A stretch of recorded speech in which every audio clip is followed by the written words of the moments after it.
वहाँ पे जो प्रत्याशी थे सत्येंद्र यादव उर्फ आशीष चंद्रा, वो जितना भी गुनाह किए हैं, चाहे वो बलात्कार हो, रंगदारी हो, किडनैपिंग हो, बहुत सारा उन पे केस है, 3-4 बार जेल जा चुके हैं, वो सारे बात को हल्फनामा में नहीं भरे, हर जगह शून्य कर दिए, छुपाए हैं। तो ये बहुत बड़ा गुनाह है और इस बात को जनता बर्दाश्त नहीं करेगी। और जनता हमारे पास हर दिन आके रो रही है, महिलाएं और पुरुष भी और बच्चे भी हर दिन आके रो रहे हैं और ये हम भी नहीं बर्दाश्त करेंगे। इसलिए आज हम कोर्ट पहुंचे हैं। बिहार में नगर निकाय चुनाव खत्म होने के बाद तरह तरह का अनेक मुद्दा सामने निकल के आ रहा है। तो वहीं पूर्व मेयर प्रत्याशी रही माला सिन्हा ने एक बड़ा आरोप लगा दिया है 44 नंबर वार्ड के पार्षद पर। उनका यह साफ कहना है कि कई आरोपों में संलिप्त थे और चुनाव जीतने के बाद कई गलत काम वो कर रहे हैं। क्या कुछ कह रही है माला सिन्हा सिविल कोर्ट पहुंचकर, वो सुने आप लोग। आप सभी को पहले तो धन्यवाद। और मामला ये है कि वार्ड 44 का चुनाव था और मेरा नाम माला सिन्हा है, आप सभी जानते होंगे। तो पूर्व पार्षद रहे हैं और चुनाव हम भी लड़े। जो हल्फनामा होता है, हम लोग का जब चुनाव होता है हल्फनामा भरा जाता है, हम क्या किए हैं नहीं किए, हमको सारा उसमें जिक्र करना होता है।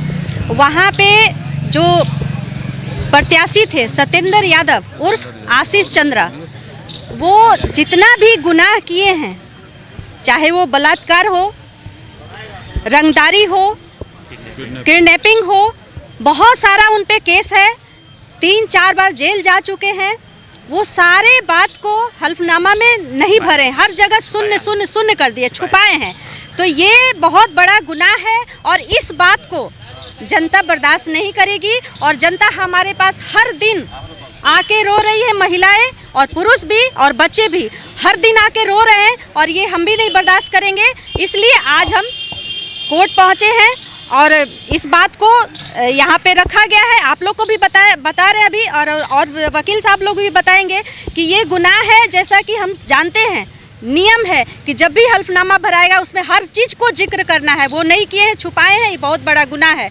तो इस बात को जनता बर्दाश्त नहीं करेगी। और एक एक केस को, ये हमें जानकारी नहीं था, आप लोग भी देखे होंगे कि जैसे ही रिजल्ट आया और पता चला कि हम हार चुके हैं तो हम पुणे भाग गए कि हम अब बच्चा सब पे भी ध्यान रखेंगे, तो वहाँ चले गए। लेकिन जनता एक दिन भी हमको सोने नहीं दिया चैन से और हर दिन एक केस के बारे में, ये केस है, ये बलात्कारी है, तो ये ऐसे किया है, रंगदारी किया है, मैडम सब्जी चलाने नहीं दे रहा है दुकान, रोज़ धमकी दे रहा है कि बेटी को उठा लेंगे तो बेटा को मार देंगे। तो ये सब सहने के लायक नहीं है। और हम एक जनप्रतिनिधि हैं और दिल से काम करते हैं, महिलाओं का दर्द समझते हैं, जनता का दुख समझते हैं और 5 साल लगातार काम किए हैं। तो हम पद पे रहें ना रहें, हमेशा जनता का ख्याल रखे हैं और हमेशा रखेंगे आगे भी और काम करते रहेंगे। और इस तरह का चीज़ कभी बर्दाश्त नहीं करेंगे। जहाँ हमारी बेटियों के साथ बलात्कार हुआ, इस चीज़ को हम कभी नहीं बर्दाश्त करेंगे। ये जानकारी नहीं था, नहीं तो स्क्रूटनी जब होता है उसी वक्त उसको रोक दिया जाता है, हम रोक देते, लेकिन उस वक्त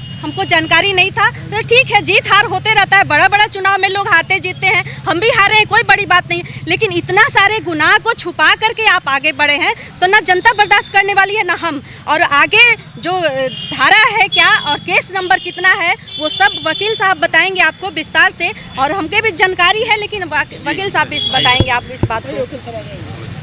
नवीन कुमार, केस फाइल किया गया है इस वजह से कि नॉमिनेशन में तथ्यों को कंसील किया गया है और ये वायलेशन है 479 का of the Bihar municipal act का।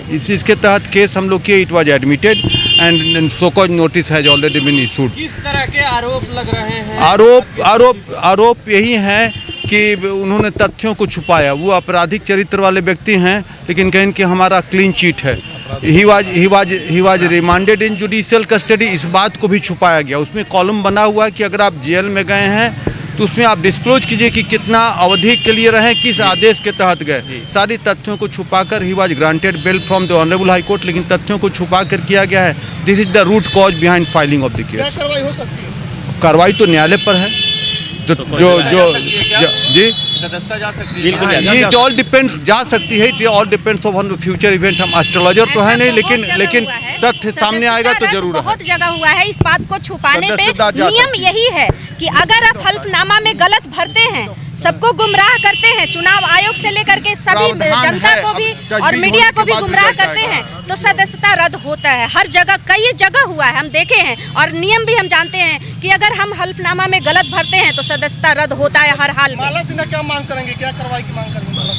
माला न्याय की सिन्हा मांग का करेंगे देखिए, और क्या माला सिन्हा जनता के लिए मरी है, आगे मरते भी रहेगी और जनता के लिए हमेशा खड़ी रहेगी। माला सिन्हा का बस इतना ही है कि हमारे जनता के साथ गलत नहीं होना चाहिए, गलत हो रहा है, इसलिए कि एक क्रिमिनल, एक अपराधी और एक बलात्कारी वार्ड 44 में आ गया है और तहलका मचा के रखे हुए, एकदम तांडव मचा के रखे हुए, सब्जी वाली से लेकर के फल वाले दुकानदार को, सबको परेशान कर रहा है। ये बर्दाश्त नहीं करेगी, इसलिए सदस्यता रद्द होगा और फिर से चुनाव होगा। जो जीतेंगे फिर अपना उसमें चलाएंगे और जनता को देखेंगे। तो आपने सुन लिया, हलफनामा में तमाम बातें 44 नंबर वार्ड के प्रत्याशी ने छुपा के रखा था। तो वहीं देखा जाए तो पूर्व मेयर प्रत्याशी रह चुकी माला सिन्हा ने कई आरोप लगाया है। माला सिन्हा ने यह साफ कहा है कि कई आपराधिक घटना में जो है शामिल थे वार्ड नंबर 44 के प्रत्याशी, तो वहीं कई घटना के दोषी भी रह चुके हैं। उन्होंने यह साफ कहा है कि कार्रवाई होनी चाहिए। वार्ड नंबर 44 में लगातार जो वहाँ की जनता है वो काफ़ी परेशान है और लगातार उनको वार्ड नंबर 44 के पार्षद की तरफ से परेशान किया जा रहा है, प्रताड़ित किया जा रहा है। तो वहीं लगातार प्रताड़ना जो है वो वार्ड नंबर 44 के जनता को झेलने पड़ी है। तो वहीं क्या कुछ कह रही थी माला सिन्हा आपने सुना है। तो फिलहाल इस खबर में इतना ही, और भी तमाम खबरों के लिए NBC 24 के साथ बने रहे। पटना से सहयोगी अजय के साथ अभिषेक की रिपोर्ट।